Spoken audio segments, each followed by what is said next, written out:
What up, guys? The Bench Buddies are back with my NBA Week 3 power rankings. But before I get into it, hit that subscribe button down below to be entered into our giveaway.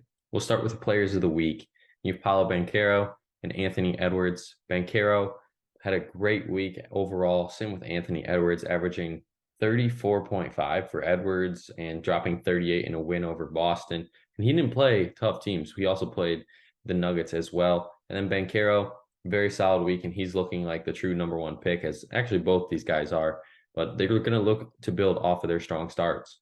Biggest movers this week are the Rockets, T-Wolves, and the Nets. They're moving up a lot of rankings here. And then those Pistons, Kings, and Jazz are moving down as well. And, it's early in the season, so it's not a little bit of an overreaction, but teams are starting to get to their place 10 games into the season. 30 through 21. You have some teams that just can't find ways to win here. A lot of them, one or two wins through 30 through 26, and it's only right to put those teams down there. And then you have 25 through 21, where these teams are just a game off of 500. Some of those teams are moving up, and the Cavs, you can see they're moved down one just because some other teams are playing better than them right now. The biggest concern here for me is Memphis. Obviously, they don't have Ja for the first 25.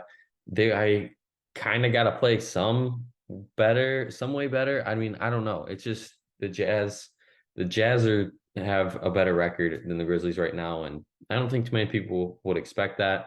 But they got to find that groove somehow. And I know losing Brooks, people don't think it's a big thing, but it's been costly right now. And then Portland's been playing pretty solid, but they just lost Robert Williams for an extended period of time. And then the Raptors are the team that I think can kind of find their groove middle of the season, even without Van Fleet now. I think that Raptors team is going to be very good.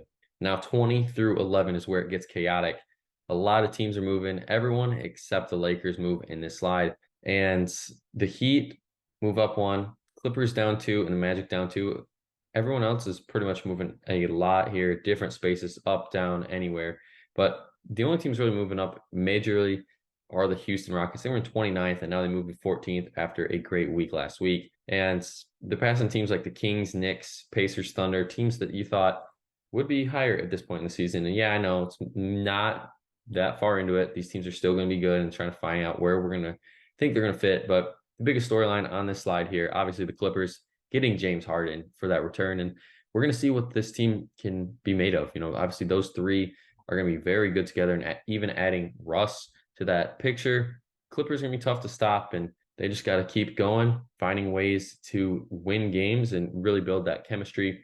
But a team to look out for here on this slide, I still think are the Magic. And if they can play 500 ball the whole year, they'll get into the playoff. The East is way weaker than the West. And if they finish 41-41, probably going to be a team that you don't want to face just because of that young experience. They're going to get that, playoff experience as well and really build upon that. And they have nothing to lose in this year. I don't think too many people think that they're going to be that good. And then in the top 10, you have the biggest movers, Nets, Hawks, and T-Wolves, obviously all moving up double digits, and they deserve it so far for their hot starts. And then the Bucks moving up one as well.